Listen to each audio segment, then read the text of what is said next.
here we have a blanket stitch. A blanket stitch is what we're going to use to secure two pieces of fabric together.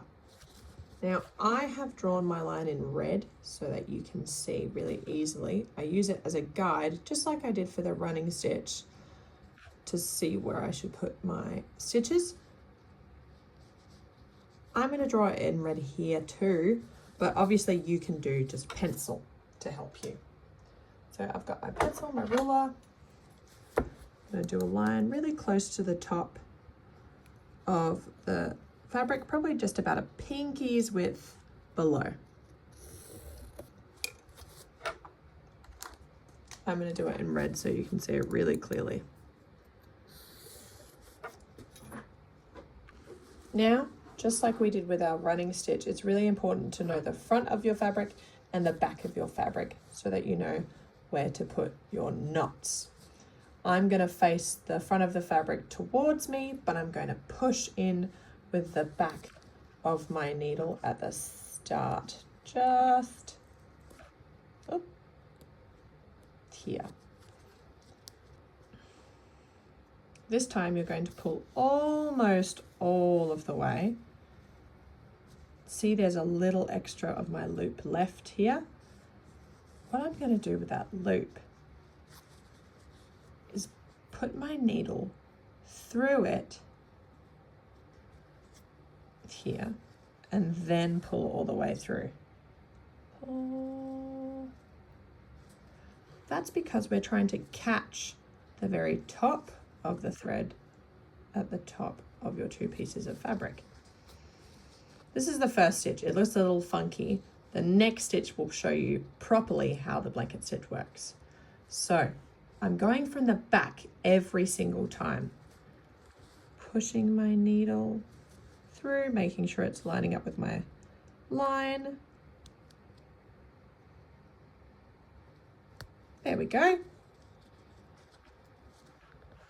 Pinching the eye of my needle, pull, pull, pull. Remember, not all the way through though. I'm going to pull it until there's a little loop. Then I'm going to put my needle through that loop, pull it through, and you'll notice the magic start to happen. See how it's catching there at the top? Remember, each time I start from the back.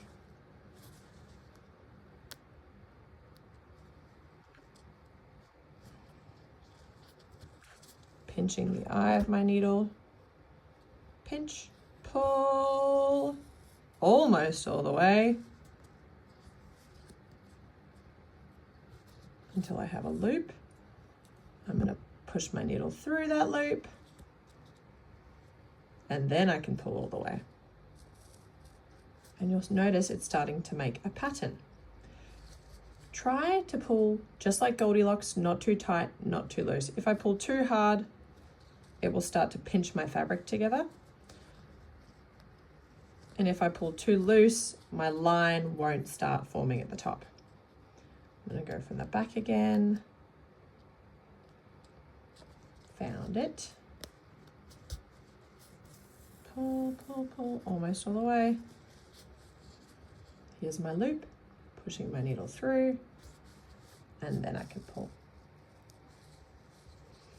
You'll notice my gaps, I'm trying to make them even in between each time, just like my running stitch.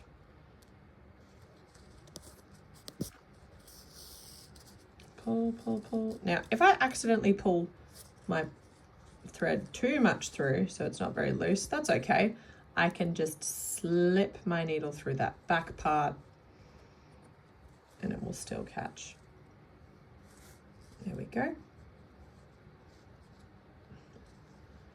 Through the back. Pull, catch my loop, don't let it go, run away.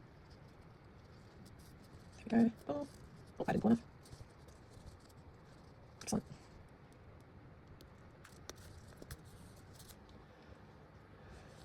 In my last stitch, I want to make sure I have a little extra tail to go through. I'm going to do it just like normal.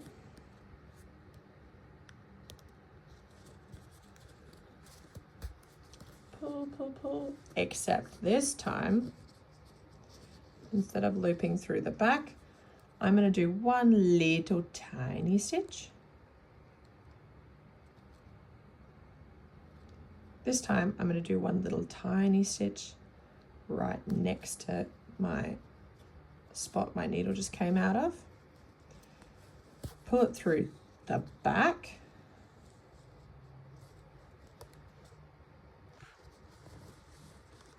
Then I want to make a knot. That's where my stitch just went into the fabric. I'm going to push my needle to the side of it to make kind of like an O shape. I'm going to flip my needle back around again, holding my loop with one hand, pushing my needle through that loop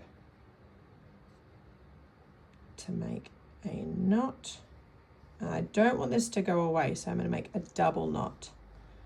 I'm going to take my needle, loop it through until I get a little O shape, a little circle.